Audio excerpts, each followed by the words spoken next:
We brought the ghost home from an Airbnb last year in November. My girlfriend and I took a trip to Indiana to visit her family. It was my first time going there. We found a cheap Airbnb that looked nice in the photos. The house seemed old, like an elderly couple had lived there, and never changed anything since the 90s. The walls had wood panels. There were shelves full of VHS tapes. The furniture looked old and soft, and the decorations were like something from a grandparent's house. But everything was clean and cozy, so we thought it would be a peaceful stay. We arrived late at night. I had worked all night, then drove 13 hours without sleep, so we were very tired. We carried our bags inside. The place was in the middle of nowhere. No cars, no people, no birds, nothing. It was silent. Too silent. We weren't used to that kind of quiet. It made us nervous. I plugged in my phone, turned on a white noise app to break the silence, and set an alarm. Then we got into bed and quickly fell asleep. That's when the dream started. In the dream, I was with a few friends standing around a door. It was a door to a basement. Someone opened it, and all I heard was a voice saying, "Get out, get out, get out," again and again. My friends walked down the stairs into darkness. The voice got louder. Then suddenly I woke up. But I didn't just wake up. I heard the voice say, "Get out," loudly in real life, not just in the dream. It was clear and deep, and it echoed in the room. I looked around, but my girlfriend was sleeping peacefully. I was too scared to move, and after a while, I passed out from fear. I woke up again a couple of hours later. It was around 4 a.m. I tried to calm myself down, telling myself it was only a dream. I checked my phone. It was almost fully charged. I got up to use the bathroom. When I came back, I lay in bed and stared at the bathroom door. The light was on in there, and I could see the shadow of the door from the hallway light. Then the shadow moved. It spun, like someone walked in front of the door, but no one was there. Again, I was too scared to do anything. I turned to the wall and tried to sleep. Somehow I did. The next morning, we both woke up and looked at each other wide-eyed. Neither of us said anything, but I knew she felt it too. I checked my phone again. It was dead. I went to the charger. It was still in the wall, but not plugged in all the way. Just enough to stop charging. That was strange. I knew I plugged it in all the way the night before, but I said nothing. I knew if I told my girlfriend what happened, she'd freak out. She hates anything scary. If I told her we were possibly dealing with ghosts, she would have made us sleep in our Jeep. Later that day, we went to the store for food. When we came back, I ran to the bathroom. After I came out, I couldn't find my girlfriend. I searched around and saw the garage door open. That was strange, because the listing never said anything about a garage. I went out to see her, and there were 2 fully inflated air mattresses out there. There was also a door to a mudroom that was nailed shut. Next to it was another door. I had a strong feeling that door led to the basement, the one from my dream. I was standing near the door back into the house when my girlfriend reached for the basement door. "Don't open that," I said. I was serious. My voice was sharp. "Seriously, don't open that fucking door." But she didn't listen. She opened it and quickly slammed it shut. Her face turned white. Mine did too. A cold, heavy feeling rushed through the room, like a strong wave of pressure. It passed right by me. We stared at each other in silence. She told me there were lights on down there. Lots of lights. So bright she couldn't even see the bottom of the stairs. That made no sense. The place was supposed to be empty. We didn't talk much after that. The rest of the day, we were quiet. Both of us were scared, but neither wanted to say it. For the rest of the week, I felt uneasy. I kept seeing something white sitting on the couch out of the corner of my eye. When I turned to look, nothing was there. It happened more than once. We didn't have any more loud or strong moments like before, but the whole house just felt wrong. The air would get heavy, and sometimes we'd feel like we had to move to a different room, like something didn't want us there. I also started noticing things changing. I would leave lights on and doors open. When we came back after being out, different lights were on and different doors were open or closed. We weren't doing it. That's when I knew we weren't alone. Still, I said nothing. Finally, the trip was over. We left the house and started the drive home. That's when we started to talk about everything. I told her about my dream, the voice, the shadow, and the charger. She told me about the heavy feeling in the garage, the lights in the basement, and that she saw a black shadow of a man in the same place I kept seeing the white shape. She said it was like the black figure was watching us. She also said something else. She said she felt pulled toward the basement, like something was calling her, making her want to go down there. That scared me more than anything. We thought we were done with it. We were wrong. When we got back home, strange things started happening again. Small at first, sounds at night, lights flickering. Our dog wouldn't go into certain rooms. He'd growl at empty air. Then things got worse. We saw shadows move on their own. We heard footsteps upstairs when no one was there. Once, a cupboard opened by itself right in front of us. It wasn't just one of us. These things happened when we were both there. It was like something followed us home from the Airbnb. Some piece of that basement, or whatever was in it, came back with us. We've been dealing with it for months now. Sometimes it's quiet for a while, but then something happens and we know it's still there. Watching, waiting. I don't know what it wants, but I think it remembers us. And I think it wants us to come back. About 24 hours in a haunted Airbnb. My daughter and I were so excited for our trip to Virginia. We had planned it for weeks and finally arrived after a long 18-hour journey. I had booked an Airbnb for 6 nights. It looked beautiful online, a house on a large private property far from the city. It seemed peaceful, but what happened there still haunts me. We stayed only 3 nights. I couldn't stay 1 night more. When we arrived, I couldn't open the door. The host had given me a code, but it was a long string of 7 numbers. She had it memorized, but I forgot it. I had to walk over to her house to ask for the code again. She was friendly at first, with that typical Southern hospitality, smiling, polite, but something about her felt off. She let us inside her home and started talking, but then she made it clear that her questions were for my daughter only. "You don't need to answer," she said to me. I stood there confused. Why did she want to talk only to my daughter? That felt wrong. Before we left her house, she told us, "You should keep your curtains closed.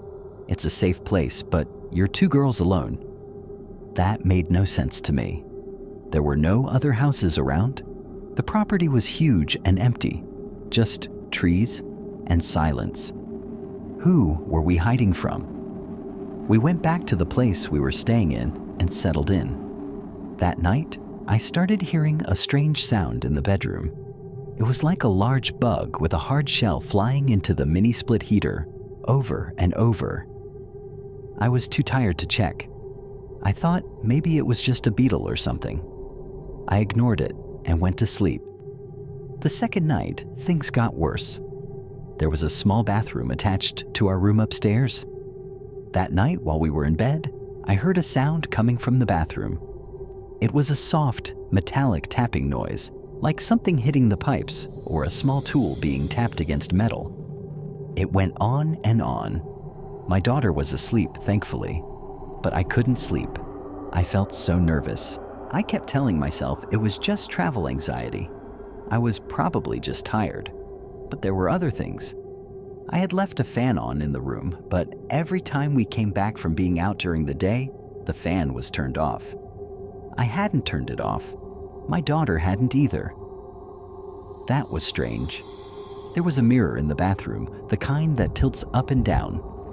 I always kept it tilted up, but every time I went back in, it was tilted down, as if someone short had moved it. At first, I thought maybe it was my daughter playing with it, but one time I fixed it and went downstairs where she was busy coloring. When I came back upstairs, the mirror was tilted down again. That made me stop. She hadn't gone upstairs. Who moved the mirror? Then came the third night. The final night. I had felt like someone was watching us the whole time, but I kept trying to ignore it. My daughter was going to take a shower, and for the first time ever, she asked to close the bathroom doors. That shocked me.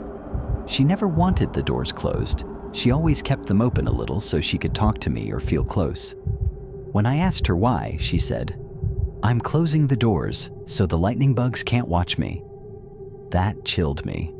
We had not seen any lightning bugs. We were in the house, but she called them lightning bugs, as if something was outside or watching through the windows. She was only 8. Maybe she didn't know how to explain what she was feeling. She went to bed and fell asleep quickly, but I couldn't sleep. I was shaking with anxiety. I started having panic attacks, fast heartbeat, cold sweat, the feeling that I had to get out. I don't usually have panic attacks. I've never had them like that before. Then the noises began again, but they were worse than before. The tapping in the bathroom was faster and louder now. I tried to think it was a mouse, maybe a rodent in the wall, but mice make squeaking noises. You hear them scurry. They leave droppings. I had seen nothing like that, just the tapping. Then I heard something on the bathroom counter. It sounded like someone was moving the things I had left there: toothbrush, makeup bag, lotion. Then it sounded like something fell. Maybe a glass or a bottle. I froze. Next, I heard the closet door across from the bed open, but I had put our suitcases in front of it. I heard the door hit the bags. Something was trying to open it, or did open it, but no one was there. The noise continued for hours. I wanted to wake my daughter, grab her, and run. Every part of my body told me to leave, to get out. The next morning, I went into the bathroom and saw something that made my heart stop. There were muddy footprints on a white towel in front of the shower. Small footprints, like a child's. They were coming out of the shower, not going in. The towel had been cleaned the night before. My daughter had not been outside playing. It had rained earlier in the week, but we hadn't gone near any mud. And even if we had, there would have been mud at the door, on the stairs, in the hall. But there was nothing, just those small muddy prints in the bathroom. That was it. I couldn't stay there anymore. I began packing everything fast. I didn't even wait to eat breakfast. I didn't care about the remaining nights we paid for. I just wanted to leave. We left and never went back. 2 days later, the host messaged me. She said we could have an extra night for free. On me, she wrote, as if she was doing something kind. I didn't reply. I didn't want anything more to do with that place. I still don't know what was happening there. I don't know if it was haunted or if someone was messing with us, but the way I felt, the fear, the anxiety, the feeling of being watched, it wasn't normal. My daughter felt it too in her own way. Even now, back home, I still feel uneasy thinking about it. It took days to feel like myself again. And to be honest, I don't think I will ever stay in an Airbnb again. Something was wrong with that place. Very wrong. And the shadow in the cabin. I had never used Airbnb before. This was my first time. My family and I rented a cabin in a remote area to watch the eclipse. The cabin had 3 bedrooms and was surrounded by woods. It was quiet, peaceful, and far from town. We thought it would be the perfect place to relax and enjoy the sky. I didn't know that something strange was waiting for us there. The first day at the cabin, everything seemed normal. We unpacked our bags and looked around the place. The kitchen was large and cozy. The front bedroom was small but clean. The living room had big windows that looked out into the trees. It felt like a nice vacation. Later that day, we were all in the kitchen, talking and laughing.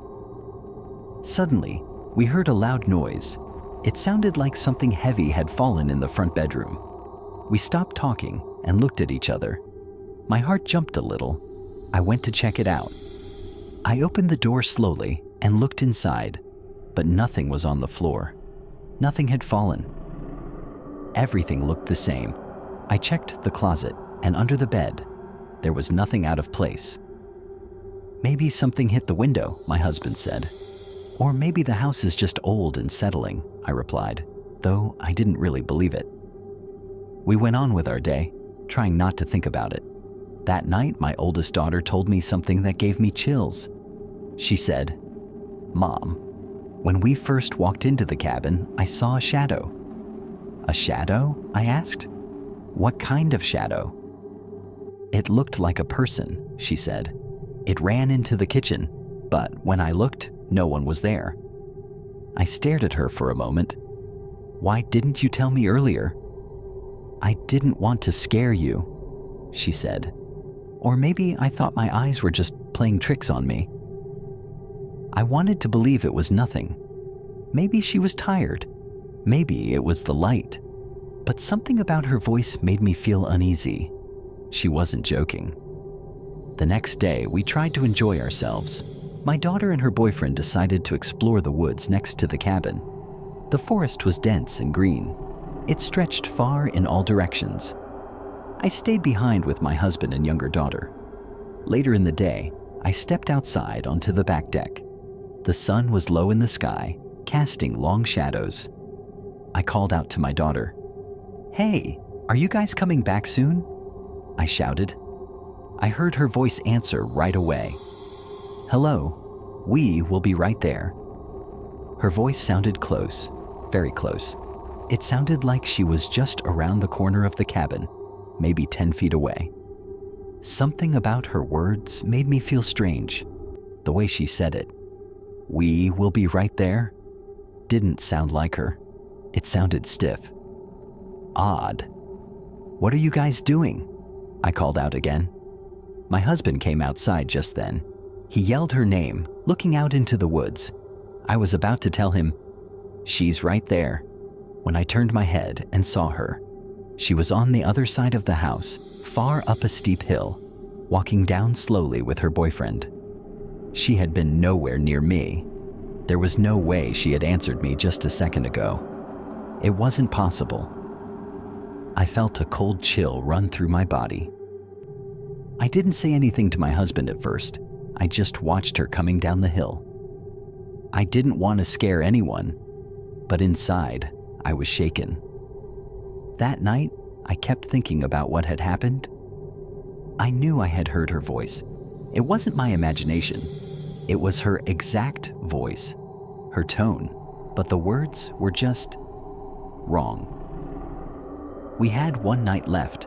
I thought about packing up and leaving early, but we had already paid for the cabin and nothing else had happened after that. We all stayed together in the living room that night, watching a movie. No one wanted to sleep alone. The wind blew outside and the trees creaked. Every small sound made me jump. But nothing strange happened. Still, I couldn't stop thinking. What was in that cabin with us? What did my daughter see when we first arrived? What voice spoke to me from around the corner?